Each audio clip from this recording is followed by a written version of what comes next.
Today, we're not just exploring a system, we're stepping into a story. It's a legend about power, about the weight of a choice, and about the kind of wisdom you can only find in silence. Just listen to that for a moment. These words, they really set the stage for everything. They remind us that the real beginnings, well, they aren't in the crash and clamor of things ending. They're in the quiet right before something new is born. And our story begins in that very silence. So you have this emperor, right? A man whose whole life was about order. And he sends his 7 sons out into the world. But here's the thing. He doesn't give them armies. He doesn't tell them to conquer anything. He gives them just one single quest. Don't find a throne. Find the reason a throne even exists. And that was the real question, wasn't it? The one hiding inside his command. It's a question that just echoes down through time.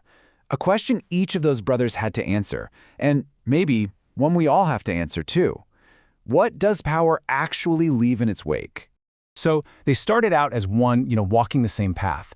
But as we all know, you can be on the same road, and your hearts can be heading in completely different directions. At first, their unity was easy. It was the kind that comes from convenience, right? Long roads, shared campfires. They'd break bread together, sure, but they never broke their silence. Not really. All the deeper things, the fears, the ambitions, the questions that kept them up at night, all of that stayed locked away inside each of them.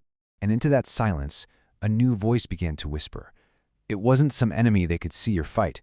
It was that little voice of ego, of ambition. And it sounded so reasonable, so logical. But it was the very first crack in their foundation. As they traveled through lands without leaders, each brother looked at the exact same chaos, and each one saw a totally different answer. For one, the only cure was absolute order. For another, it was total liberty. A third saw the path through unwavering justice. Each of them grabbed onto his piece of the truth so tightly he couldn't see any of the others. And just like that, their single path started to splinter from the inside out.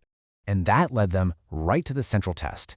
The most powerful symbol there is, an empty throne, just waiting. It was like a magnet, this almost physical pull. A vacuum of power, it has its own kind of gravity, doesn't it?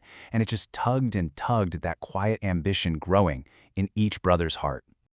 Just one word, a simple command, an incredible temptation. Sit. Take what's yours. Rule. But slowly, they started to realize something. An empty throne, it's not actually an invitation. It's a question. It's asking you, what's your real intention here? Are you here to control people, or are you here to connect with them? The few who actually dared to sit on one of those thrones, well, they learned a heavy lesson. They didn't feel bigger or stronger. They just felt more like themselves. Power doesn't give you anything new. It's really just a mirror. It just reveals and amplifies what was already there all along. So, after all their separate journeys, after each one tasted his own version of the truth and found it lacking, the brothers' paths finally came together again. They didn't meet again in some grand victory. They met in shared exhaustion. Every single one of them was tired of being right, just weary from carrying the weight of his own truth. And in that quiet, humble weariness, for the very first time, they actually listened to each other. And this is the truth they found in that quiet place. Their father wasn't looking for a replacement for just one new king. He was testing them to see if they could become something way more important, a center, a point of balance for everything else. So now, armed with this incredible understanding, they turned for home. The final act of their journey was about to start. So they get home, and they look at their father's throne. But it's strange. It doesn't look huge and imposing anymore. It almost looks small. They'd finally understood the great paradox. If you truly want a throne, you're not ready for its weight. And so, together, they did the most powerful thing they could possibly do. They refused. So the empire wasn't led by one king. It was guided by 7 guardians, and they led through argument, through conflict, through this messy, uncomfortable, but absolutely vital unity. Their job wasn't to rule, it was to serve the balance. And that became the lesson that lasted. The true strength isn't about your ability to grab power. It's the wisdom and the confidence to know when it shouldn't be held at all. It's the courage to trust in balance more than you trust in a single person's will. In the end, the emperor's greatest gift, it wasn't his crown. It was a question. He left his children with the burden of making a choice and the freedom to find their own answers.